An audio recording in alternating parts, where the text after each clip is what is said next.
Diamond Harbour বিধানসভা কেন্দ্রে 4টি বুথে পুনর্নির্বাচনের সিদ্ধান্ত নেয় জাতীয় নির্বাচন কমিশন। কিন্তু কেন এই পুনর্নির্বাচন?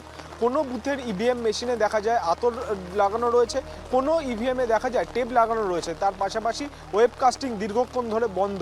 এই ঘটনার পরিপ্রেক্ষিতেই কিন্তু জাতীয় নির্বাচন কমিশন এই সমস্ত বুথগুলিতে পুনর্নির্বাচনের সিদ্ধান্ত নিয়েছিল। দুই বিধানসভার 15টি বুথে পুনর্নির্বাচনের নির্দেশ দেয় নির্বাচন কমিশন, যার মধ্যে ডায়মন্ড হারবারের 4টি বুথে চলে হাই ভোল্টেজ ভোট গ্রহণ। শনিবার সকাল 7টা থেকে কড়া পুলিশ নিরাপত্তা ও কেন্দ্রীয় বাহিনীর নজরদারিতে শুরু হয় ভোটাভুটি। নির্বাচন কমিশন সূত্রে খবর অনুযায়ী ডায়মন্ড হারবারের 4টি বুথে পুনর্নির্বাচনে ভোট পড়েছে 87.60%। যেরকম শান্তিশিষ্টভাবে ভোট হয়েছিল এভাবে ভোট হয়েছে।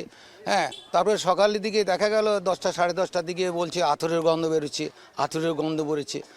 আতরটা কে দিয়েছে এটা তো বলা যাবে না, কে দিয়েছে সেটা তার ব্যাপার। আমরা ভোট দিতে এসেছি, শান্তিপ্রিয় ভোট দিলাম। আমরা 10টা পর্যন্ত ভোট দিয়েছিলাম, শান্তিপ্রিয় ভোট হয়েছিল এবং তখন বৃষ্টি এসে গেল, তখনও ভোট হচ্ছিল। তখন ভোটে গিয়ে আমরা যে যার ভোট দিয়ে চলে গেছিলাম, তখন বৃষ্টি এসে গেছিলো। কারণ নির্দিষ্টভাবে আমি যেটা দেখিনি সেটা আমি মিথ্যে কথা বলবো, ও ঢেলেছে সে ঢেলেছে, এটা বলা যাবে না।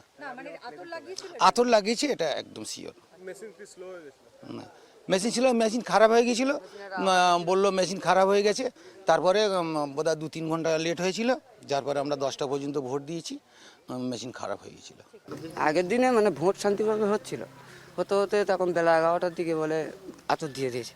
আতর দেওয়ার পরে আবার একটু বন্ধ করে দিল, 2 ঘন্টা বন্ধ করে দেওয়ার পরে আবার চালু করলো। রাত 11টা অবধি ভোট হলো। 11টা অবধি ভোট হওয়ার পরে হয়ে গেল। তারপরে সকালবেলা বলছে আবার ভোট হবে, নতুন করে আবার ভোট হবে। হাতের সঙ্গে নিই, মানে মেশিনে আওয়াজ হচ্ছিল, একজনে গিয়ে দেখে বলে মেশিন ডিস্টার্ব হচ্ছে, তারপরে বন্ধ করে দিয়েছি। শনিবার সকাল থেকে চাঁদা প্রাথমিক বিদ্যালয়ের 179 নম্বর বুথে ভোট গ্রহণ শুরু হলে একটি ঘটনাকে কেন্দ্র করে উত্তেজনা ছড়ায়। অভিযোগ, এক বিশেষভাবে সক্ষম ভোটারকে সহায়তার জন্য তার মা বুথের ভেতরে ঢুকলে নিয়ম লঙ্ঘনের কথা বলে তাদের দীর্ঘক্ষণ আটকে রাখেন কেন্দ্রীয় বাহিনীর জওয়ানরা। এই ঘটনাকে কেন্দ্র করে বাহিনীর বিরুদ্ধে ভোটারদের প্রভাবিত করা ও অতি সক্রিয়তার অভিযোগ তোলে তৃণমূল কংগ্রেস। ঘটনাস্থলে পৌঁছে সরব হন তৃণমূলের মুখপাত্র প্রতীকুর রহমান এবং ডায়মন্ড হারবার সাংগঠনিক জেলার মহিলা সভানেত্রী। যখন ভোট দিতে আসে ও মেন্টালি ডিসেবল, ও মানসিক ভারসাম্যহীন, সবাই জানে।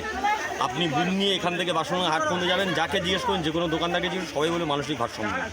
একটা মানসিক ভারসাম্যহীনকে যদি নির্বাচন কমিশন তোলে, তাহলে যারা তুলছে তাদের মানসিক ভারসাম্য নিয়ে প্রশ্ন আছে। যারা পাগলকে তোলে তারা পাগল ছাড়া আর কিছু না। গোটা পশ্চিমবঙ্গে এরকম করার চেষ্টা করছে। বাংলার মানুষ জানে পাগল হয়ে গেছে। 4 তারিখের পরে মাথায় বরফ দিতে হবে, সেই জন্য এখন থেকে লাফালাফি করছে। আমরা বরফ, জল, ঠান্ডা সব রেডি করেছি, মাথায় বরফ দেওয়ার ব্যবস্থা করছি। বাহিনীর অতি সক্রিয়তা নিয়ে রাজনৈতিক চাপানুতর চললেও শেষ পর্যন্ত নির্বিঘ্নেই মেটে ভোট গ্রহণ প্রক্রিয়া। তবে পুনর্নির্বাচনে সাধারণ মানুষের স্বতঃস্ফূর্ত অংশগ্রহণ থাকলেও তৃণমূল প্রার্থী পান্নালাল হালদারের দাবি 29 তারিখের তুলনায় এইবারের ভোটের হার কিছুটা কম। এবং এই বক্তব্য অনুসারে রিজেক্ট করছে। তারপরে দেখলাম 4টে বুথে দিয়েছে, তা কী হয়েছে?